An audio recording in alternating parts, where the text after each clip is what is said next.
안녕하세요. 저는 70 넘은 할머니입니다. 제게 아주 기막힌 사정이 있어서 사연으로 올리게 되었어요. 제가 전생에 아주 큰 잘못을 했던 건지 제 인생은 누구와 겨룰 수 없을 만큼 지옥 그 자체였는데요. 이제 명이 다 되어가는 마당에도 여태 마음 편히 웃으면서 지내질 못하고 있어요. 속 터지는 이 마음을 여러분께 토로하면 조금이나마 숨통 터질까 싶어서 써봅니다. 저는 하나밖에 없던 외동자식을 사고로 일찍 잃었습니다. 그때 시집 온 지 얼마 안 된 우리 며느리도 잃었는데요. 그 사이 불쌍하게 홀로 살아낸 손녀를 저랑 남편이 키웠어요. 우리 손녀는 부모님이 없다는 것에 불평을 하지 않는 얌전한 아이였습니다. 원래도 말이 없고 학교에 있었던 일이나 사회생활 같은 걸 우리에게 시실콜콜 말하는 살가운 성격이 아니었어요. 이게 아마 부모가 없다는 것에 기가 죽어있던 모습이 아니었나 뒤늦게 생각해 보네요. 그런 손녀의 성격을 워낙 잘 알기 때문에 저랑 남편은 단 한 번도 손녀를 들들 볶은 적이 없어요. 죽은 우리 아들이 좀 과묵한 타입이었거든요. 아마 손녀가 아들 성격을 닮은 게 아닌가 싶습니다.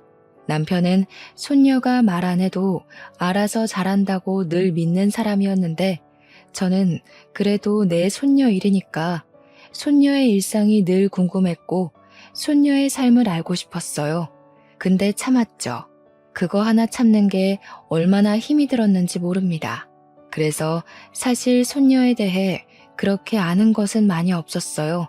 때문에 저랑 남편은 손녀에게 결혼할 남자가 있는 줄도 몰랐거든요.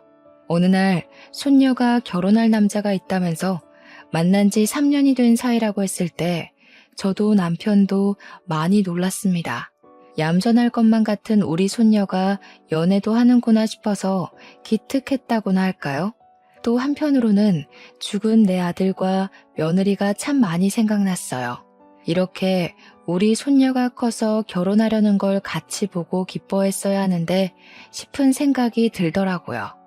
손녀는 손주 사위에게 이미 청혼을 받았다고 했고 만날 때부터 결혼을 전제로 만난 거라서 우리한테도 이맘때쯤 얘기를 하려고 했다 하더라고요.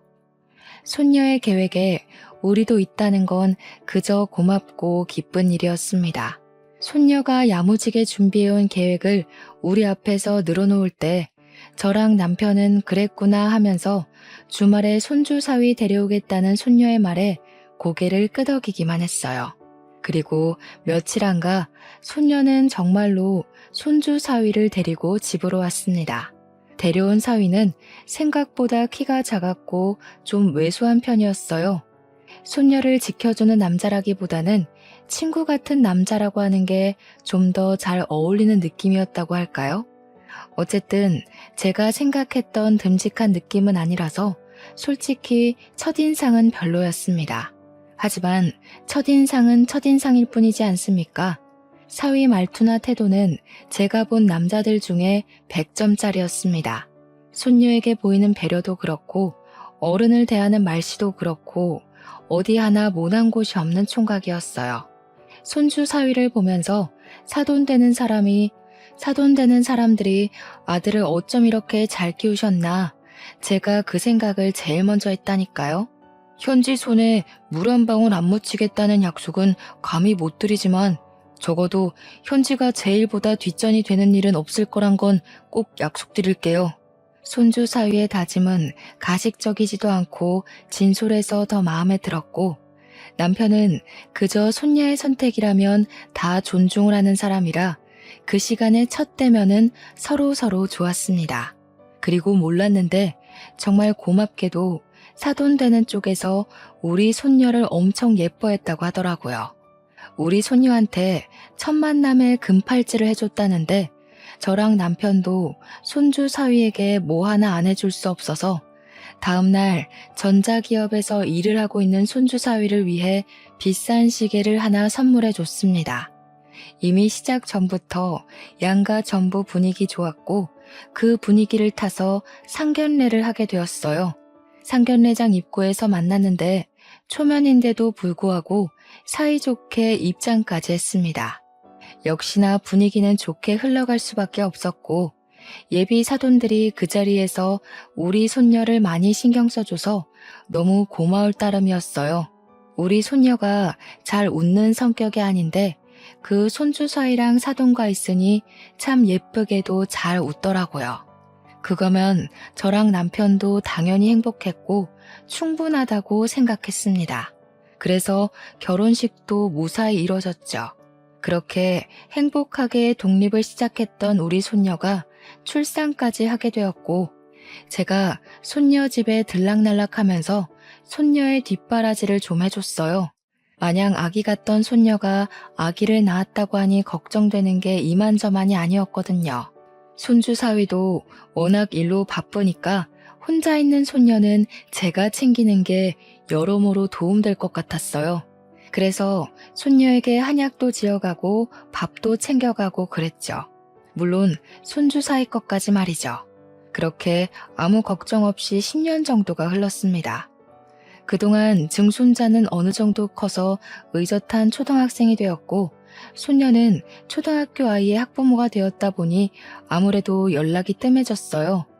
그땐 그냥 학부모로서 바쁠 수밖에 없으니 당연히 이해를 했었죠. 그런데 어느 날 웬 청천벽력 같은 소식이 제게 들려왔습니다. 무소식은 희소식이라던데 제가 받은 간만의 손녀 소식은 우리 이쁜 손녀가 뇌사 상태라는 병원의 연락이었어요.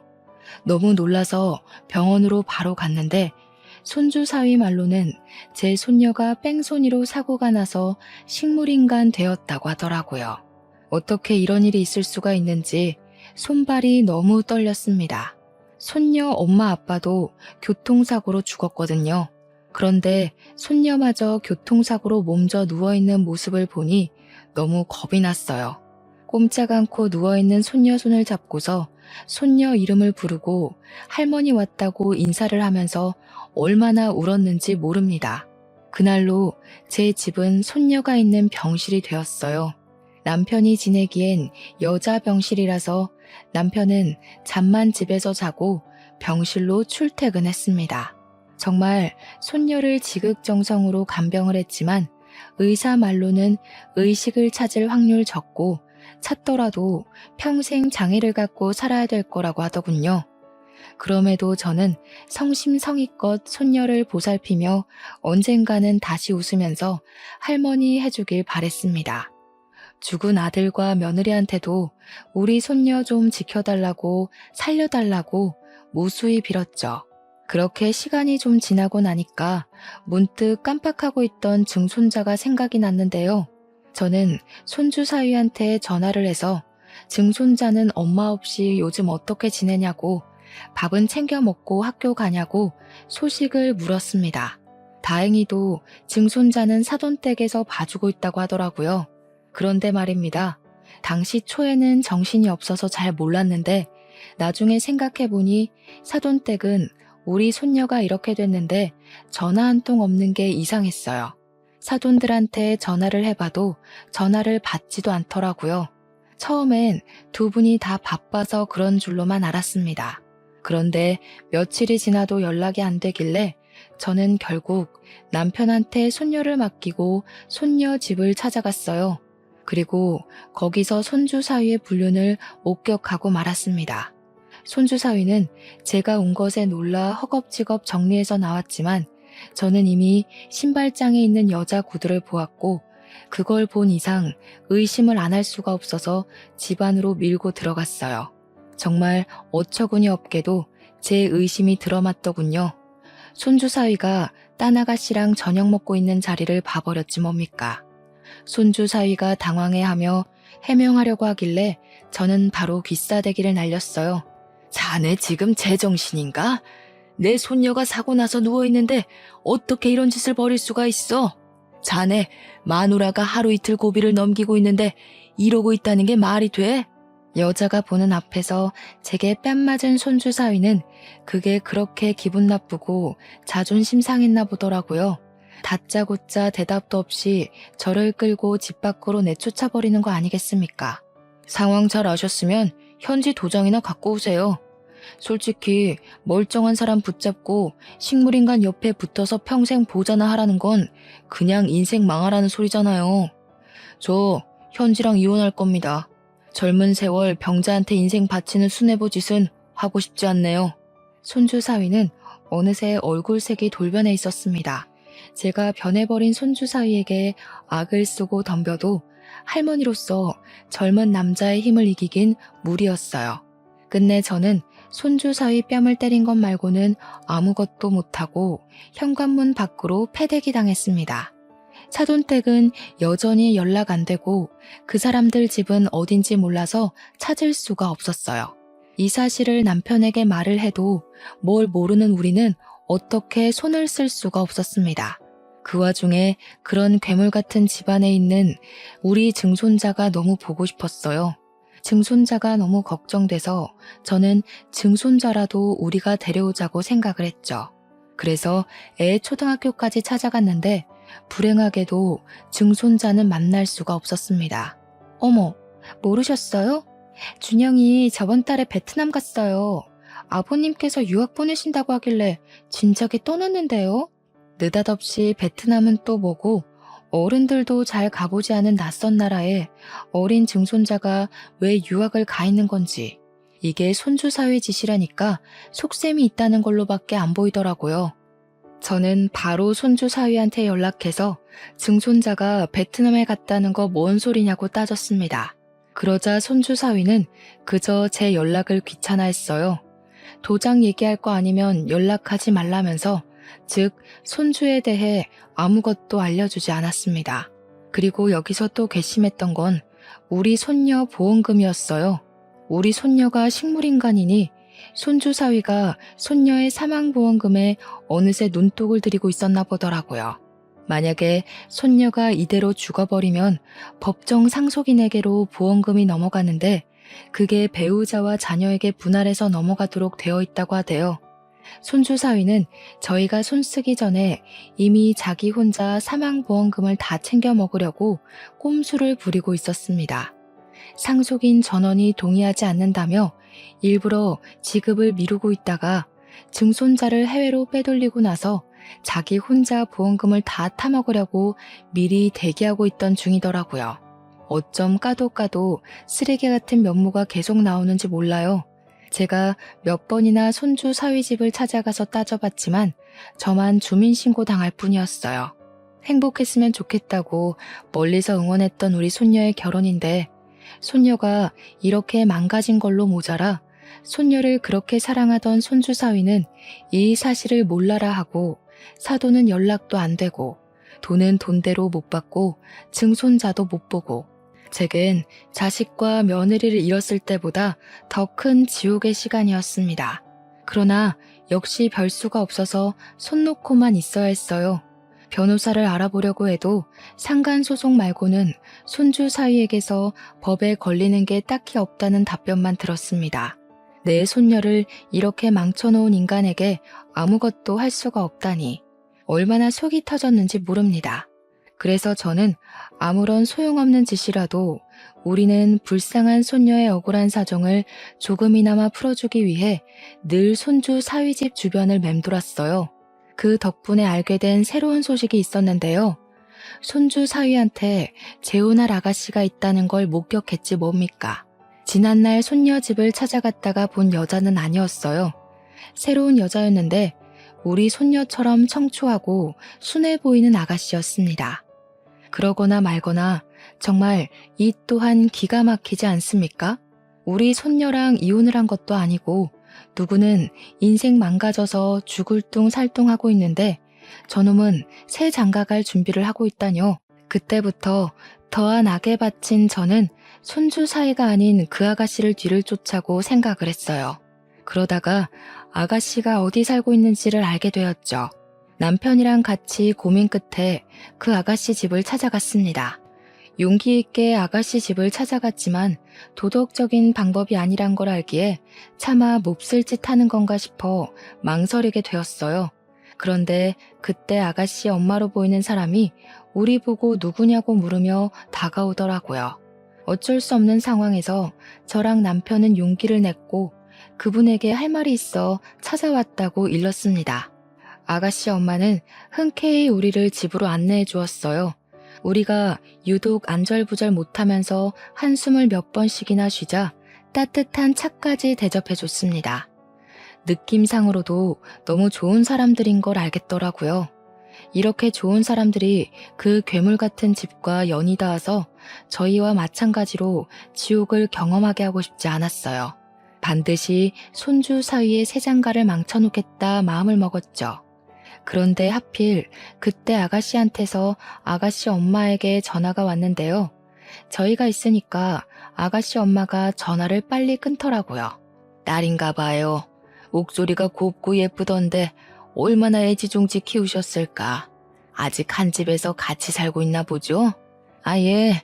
딸이 이번에 결혼하는데 결혼 준비가 워낙 체력 딸리는 일이라 약을 좀 지었거든요. 근데 딸이 야근이라 못 온다네요. 사위가 대신 약 받으러 온다는 연락이에요. 손주 사위 얘기가 나오자 제 눈에서 의도치 않게 눈물이 터졌습니다. 그러자 당황한 아가씨 부모가 제게 휴지를 챙겨주었어요. 그리곤 그제야 제 안색이 내내 안 좋아 보였다고 이 집을 기웃거리고 있던 이유를 묻더군요.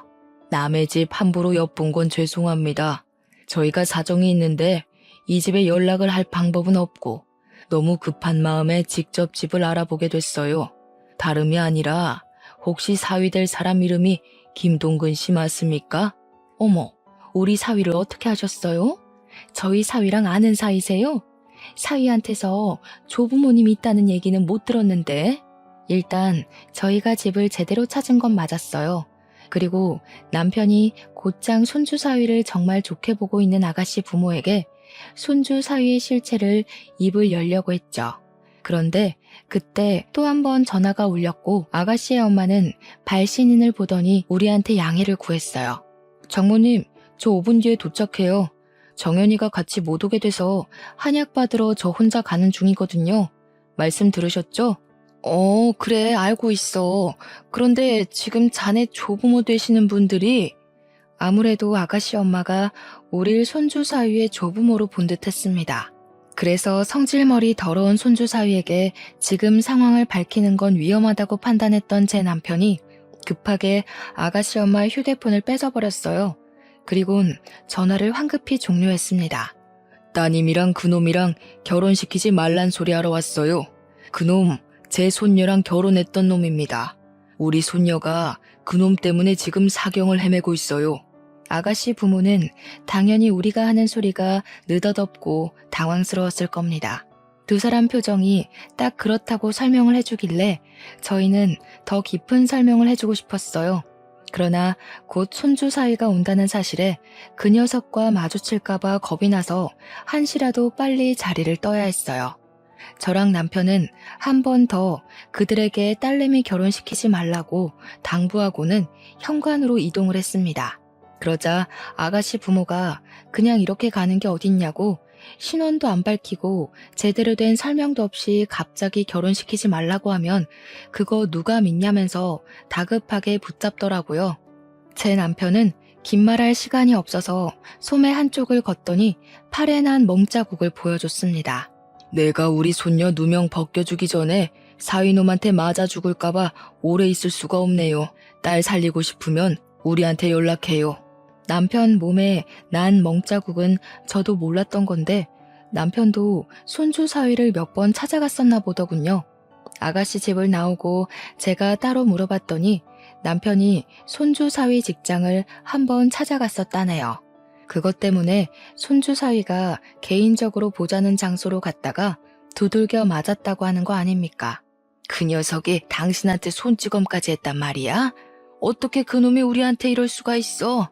우리 현지 행복하게 해주겠다고 해놓고 지금 우리 현지 꼴을 봐. 나 이대로 눈 못 감아. 그 녀석한테 똑같이 해줄 거야.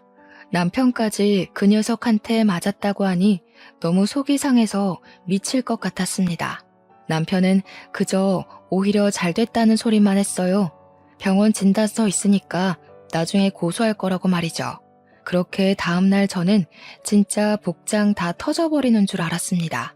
병실에 온 남편 얼굴에 멍자국이 하나 더 생겨 있는 거 아니겠습니까?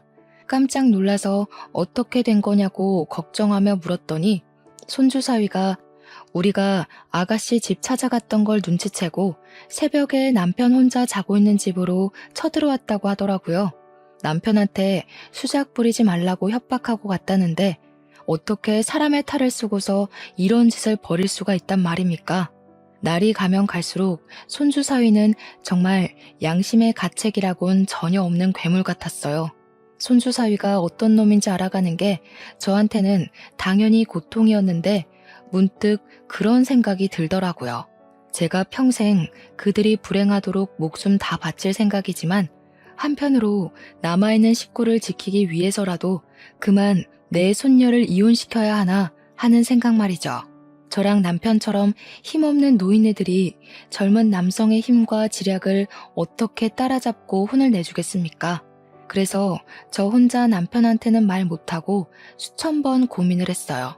고민에 고민을 거듭하기만 할 뿐 차마 결정을 못 내리고 시간만 보내던 중 아가씨네에서 전화가 왔습니다. 남편이랑 제가 같이 있을 때 연락이 왔는데 아가씨 아빠더라고요. 아가씨 아빠가 하는 말이 우리가 다녀간 뒤로 우리들의 경고를 곰곰이 생각해봤는데 아무래도 찝찝함이 사라지지 않아 불편했다고 하더라고요. 그러면서도 우리가 쓸데없이 거짓말을 했을 거란 생각은 안 들어서 만나서 자세히 듣고 싶다고 하는 겁니다. 대체 왜 결혼을 하지 말라고 하는 건지 궁금하다기에 저희는 며칠 만에 만나기로 약속을 정하게 되었어요.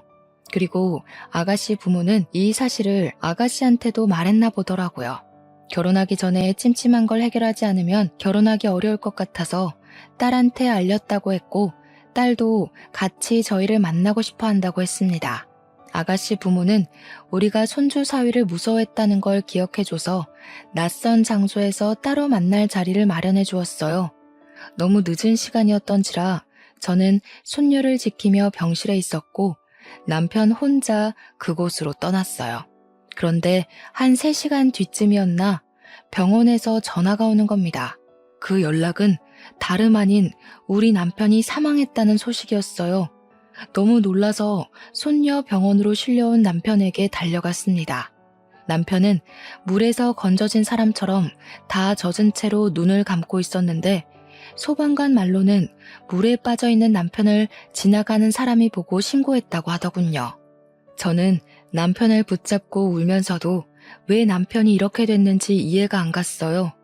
분명 그 아가씨 가족들을 만나러 갔는데 어떻게 일이 죽어서 돌아올 수가 있단 말입니까? 왜 진실을 구하고 정의로 다가갈수록 제 사람들이 망가지고 죽는 걸까요? 괴롭던 와중에도 그 순간 떠오르는 사람이 한 명 있었는데 당연히 손주 사위였습니다. 확인을 해본 건 아니지만 저는 분명 이게 전부 손주 사위의 짓일 거라 확신까지 했어요. 제 손녀로 모자라 남편까지 이렇게 만들어버린 손주 사위를 절대 용서할 수가 없었습니다. 아무리 노인네라도 악에 바친 사람은 뭐든 해낼 수 있는 법이잖아요. 저는 늙은 몸으로 경찰서를 찾아가 손주 사위를 당장 신고했어요. 그러나 역시 쉽지만은 않았습니다. 심증만 있는 걸로는 수사가 안 된다고 하더라고요. 또 제가 할머니라서 무시하는 건지 젊은 경찰관들이 저를 치매 걸렸다고 생각하면서 집이 어디냐고만 묻길래 결국 저는 짜증만 한바탕 내고서 신고를 포기해버렸습니다. 그리고 남편과 저의 노후 자금을 최대한 탈탈 털어서 서울에 능력 있는 변호사를 고용했어요. 변호사는 경찰과 달리 사건으로 먹고 사는 사람들이기 때문에 제 사정을 잘 받아들여 주었어요. 무엇보다 제가 이길 수 있도록 대처 방안도 척척 내어주는데 얼마나 감사했는지 모릅니다. 변호사에게 제 억울함을 모두 호소하고 시키는 대로 증거까지 다 모아서 저는 손주 사위 결혼식까지 기다렸어요. 그렇게 대망의 결혼식 당일이 되었습니다. 신랑 입장이 진행되고 신부 입장을 앞뒀을 때 저는 입장을 위해 문 앞에 대기하고 있던 아가씨와 아가씨 아빠 앞에 모습을 드러냈습니다. 아가씨는 제 얼굴을 본 적 없어서 몰랐는데 아가씨 아빠가 저를 알아보고 바로 아는 채 해줬어요. 아니, 여길 어떻게 오신 거예요? 그렇잖아도 어떻게든 찾아서 연락을 드리려고 했는데 시간이 촉박해서 그러질 못했어요. 이 결혼하면 안 돼요. 우리 바깥 양반이 지난번 약속에 못 나간 건 사고가 났기 때문이었어요. 그것 때문에 내 남편이 이렇게 죽었다고요. 저는 품에 들고 있던 남편 영정사진을 보여주었습니다. 아가씨는 그저 상황에 대해 혼란스러워했고 아가씨 아빠는 영정사진을 보고 꽤 많이 당황하는 눈치였어요. 저는 이게 다 아가씨가 결혼하려는 남자의 짓이라고 밝혔습니다. 그때 다른 직원들이 저를 붙잡고 쫓아내려고 했는데 아가씨 아빠가 내버려 두라고 해서 계속 얘기를 할 수 있었어요. 저는 그 자리에서 손주 사위의 실체를 낱낱이 읊었습니다. 옆에 변호사도 같이 있었기 때문에 변호사가 저를 대변해서 조리 있게 잘 설명해 줬어요. 이미 손주 사위를 의심하고 있던 상황에서 증거까지 쏟아져 나오자 충격받은 아가씨는 그대로 주저앉았고 아가씨 아빠 참담한 사실에 할 말을 잃은 듯해 보였어요. 그리고 때마침 신부 입장 때문에 문이 열렸습니다. 저는 저 멀리 들떠서 기다리고 있는 손주 사위를 발견했죠. 아가씨 아빠한테 이 결혼을 내가 망쳐도 되겠냐고 제대로 허락을 구했더니 감사하게도 아가씨 아빠는 침묵을 계속 유지하면서 고개만 끄덕여 주었습니다. 그래서 저는 신부 대신 버진로드로 올라갔고 맞은편의 사위놈을 똑바로 쳐다봤어요. 하객들은 신부가 아닌 웬 할머니가 나타나자 곧 웅성거리기 시작했습니다. 그리고 저를 발견한 건지 손주 사위 표정 또한 점점 굳어지는 게 보였어요. 저는 손주 사위 쪽으로 걸어가면서 곧장 소리쳤죠. 그곳엔 그렇게 연락 안 되던 사돈 어른들도 같이 있었습니다. 이 천하의 죽일 놈들아, 어떻게 우리 손녀로 모자라 내 남편까지 죽일 수가 있어? 당신들이 사람이야? 당신들 같은 괴물 새끼들은 웃을 자격도 없어. 이번엔 어떻게 남의 가정을 망가뜨리려고 이딴 결혼식을 해? 너희들은 내 손녀 버리고 이 결혼 절대 못해. 저는 품에 영정사진을 들고서 마치 그곳이 발인식 가는 길인 것 마냥 비틀거리며 걸었어요. 그러자 손주 사위랑 사돈 어른들이 당황해서는 보안 직원을 부르라고 소리쳤고 제게 성큼 다가온 손주 사위가 애써 상냥하게 왜 이러냐고 저를 살살 구슬렸습니다. 곱게 돌아가면 남편 꼴은 안 나게 해줄게요. 손녀 지키려면 한 사람은 살아있어야 되지 않겠어요? 입 닥치고 조용히 나가요. 진짜 사람 아니구나. 우리 손녀 행복하게 해줄 놈인 줄 알았더니 내가 너 같은 썩은 영혼을 못 알아본 게 아니다. 당장 내 손녀 앞에 가서 무릎 꿇고 사과해. 내가 가서 사과한다고 그년이 알아듣긴 하겠어? 병신처럼 누워서 꼼짝도 안 하는 거 누구보다 할머니가 제일 잘하면서 자꾸 생꼬지 부릴래? 손주 사위가 제게 속삭이는 협박이 너무 두려웠지만 저는 손에 쥔 남편 영정사진을 보면서 끝까지 용기를 내었습니다. 영정사진을 변호사에게 맡긴 채 주변에 놓여있던 조화를 뽑아 사위의 얼굴을 냅다 후려치기 시작했어요. 내 손녀를 평생 식물인간 만들어 놓고 너는 잘 먹고 잘 살려고? 대체 내 남편한테 무슨 짓을 한 거야? 내 남편이 뭘 잘못했다고 죽이기까지 해? 너 같은 살인자 새끼는 평생 깜빵에서 썩어야 돼. 아 진짜 왜 이러시냐고요. 사람 잘못 보셨다고. 여기 호텔 서비스 왜 이래요? 당장 이 할머니 안 내보내고 뭐하냐고요. 손주 사위는 원래 성격이 있어서 금세 짜증난 기색을 드러냈고 기아 저를 밀치기까지 했습니다. 그때 한없이 곱기만 했던 사부인이 나서서 저를 잡아 뜯으며 당겼어요. 그리고 보안 직원을 목젖 찢어져라 부르면서 저를 쫓아내라고 외쳤죠. 저는 그런 사부인의 머리채를 잡고서 온 힘을 다해 흔들었습니다. 당신들이 악마니까 자식 새끼가 괴물로 크는 거야. 내 손녀 그렇게 만들어 놓고 감히 보험금 노릴 생각만 해? 내 손녀 망칠 대로 망쳐놓고 아무 일 없었다는 듯이 아들 세장가 보내려고? 너희들이 앞으로 웃으면서 지내는 일은 절대 없을 거야. 이 할머니가 뭐라는 거야? 명예훼손으로 고소당하고 싶어요? 감히 어디서 악마니 괴물이니 난동 부리는 거예요. 이미 분위기와 기세는 제 쪽으로 기울고 있는 듯 했지만 아무래도 제가 늙었다 보니 저보다 젊은 사람들에게 육체적 다툼은 밀릴 수밖에 없었어요. 변호사가 옆에서 도와주긴 했는데 여러 명을 상대하기엔 역시 부족했죠. 그때 아가씨 엄마가 달려와서 저랑 사부인을 떼어놓았습니다.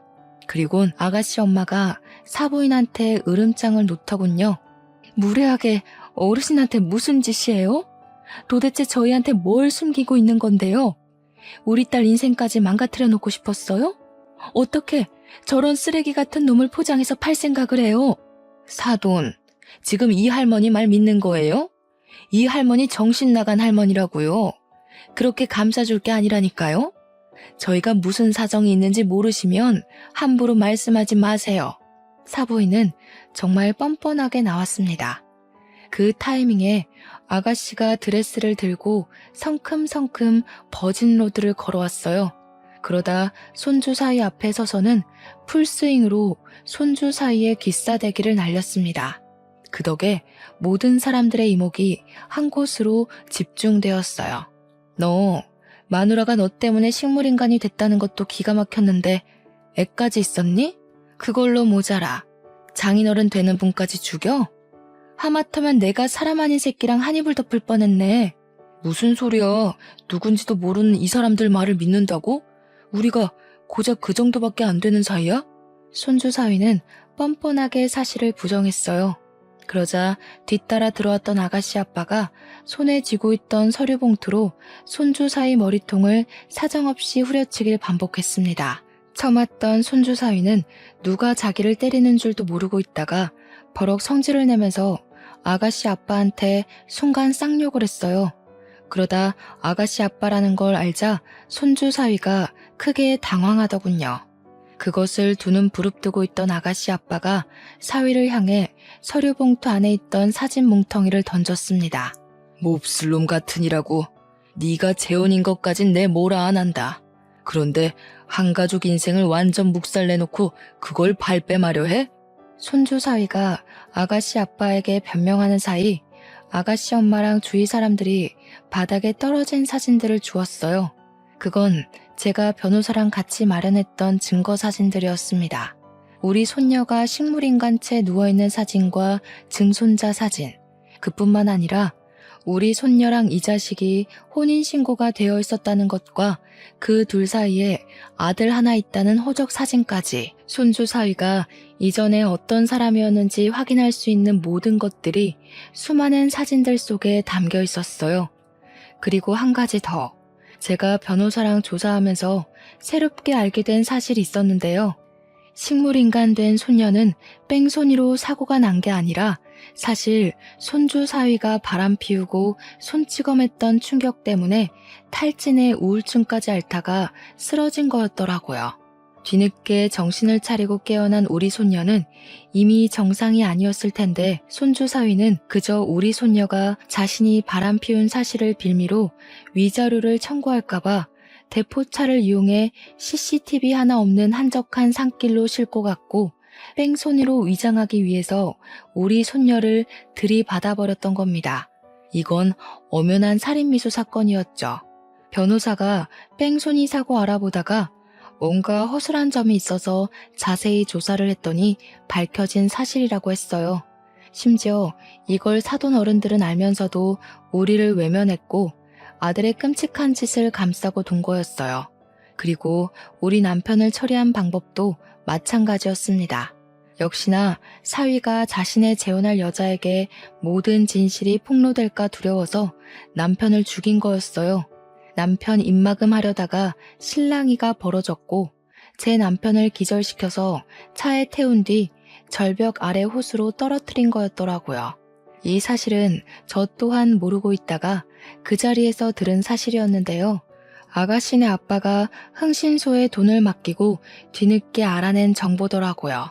모두 대포차에 CCTV 하나 없는 곳이라 경찰도 제대로 수사해주지 않았는데 아가씨네 아빠가 돈이 꽤 있는 집안이었는지 저 몰래 이렇게 조사를 해줬고 발견한 진실을 결혼식에서 터뜨린 거였어요. 그러니까 결국 아가씨네 또한 이 결혼을 할 생각이 없었던 겁니다. 더 이상 사돈 어른들과 손주 사위가 변명 못하고 있는 꼴을 보고서 저는 웅성거리는 하객들을 향해 마지막으로 울부짖었어요. 이 썩을 놈이 바람 피워서 내 손녀 평생 불구 만들어 놓고 보험금도 훔쳐갔어요. 어떻게 이런 놈이 감옥도 안 가고 새 삶을 살도록 내버려 두겠어요? 이 개자식이 다시는 세상 빛 못 보게 제발 도와주세요. 인간 같지도 않은 것들의 행적들이 밝혀지니 저는 알면서도 또 한 번 주저앉아 좌절을 하게 되었어요. 하객들도 놀라서 숙덕거리기 시작했고 사진까지 찍혔습니다. 그러는 사이 저는 사돈어른들 발목을 잡고서 계속 따졌어요. 어떻게 사람이 그럴 수 있냐고 했더니 사돈어른들은 그저 발뺌하면서 사색이 되어서는 그제야 도망을 치려고 하더라고요. 그러자 이 사실을 다 들었던 보안 직원들이 제가 아닌 사돈 어른들을 붙잡음으로써 그들은 도망가질 못했습니다. 신부 입장하기 전에 아가씨 아빠와 아가씨가 이미 112 신고까지 해놓은 상황이었어요. 손주 사위까지 우리를 밀치고 도망가려던 때에 마침 경찰 들이닥쳤죠. 그렇게 해서 그날 결혼식은 그 어떤 결혼식보다 완벽하게 파투가 났어요. 저랑 변호사는 그간 모은 증거물을 경찰에게 제출했고 수많은 증인들 덕분에 사실 확인은 더 이상 필요가 없었습니다. 저는 손주 사위와 사돈댁을 보험 사기부터 살인죄, 살인미수죄, 방간죄 등등 할 수 있는 건 다 물어서 신고를 했어요. 그러자 황당하게도 그들이 감옥은 가기 싫었는지 뒤늦게 합의를 하자고 큰 액수를 요구하대요. 어처구니가 없어서 손주 사위 얼굴에다 침이나 뱉어주고 나왔습니다. 그렇게 모든 소송이 끝나고 저는 손녀 옆에 앉아 손녀 손을 잡고 한참이나 멍하게 있었어요. 그러던 중 갑자기 아가씨 집안에서 우리 손녀가 입원한 병원을 찾아왔는데요. 놀라서 어떻게 왔냐고 했더니 당연히 와봐야 된다고 생각했다며 미안하게도 저를 뒷조사 좀 했다고 하더라고요. 그저 스쳐갈 인연이었는데 이렇게 찾아와 주시니 감사하기만 했습니다. 아가씨 가족들은 제 손녀를 보면서 대신 눈물을 흘려주기도 했어요. 아가씨보다 우리 손녀가 더 어린 나이였는데 아가씨 눈에는 우리 손녀가 한창 예쁠 나이인 20대에 침상에만 미동 없이 누워있는 것이 많이 안쓰러워 보였나 봐요. 마음 아프다고 하더군요. 저는 이미 그들이 우리 손녀를 찾아와 준 것만으로도 너무 고마웠는데 아가씨 가족들은 저에게 위로금과 결혼을 막아준 감사한 마음을 담아서 병원비를 건넸어요.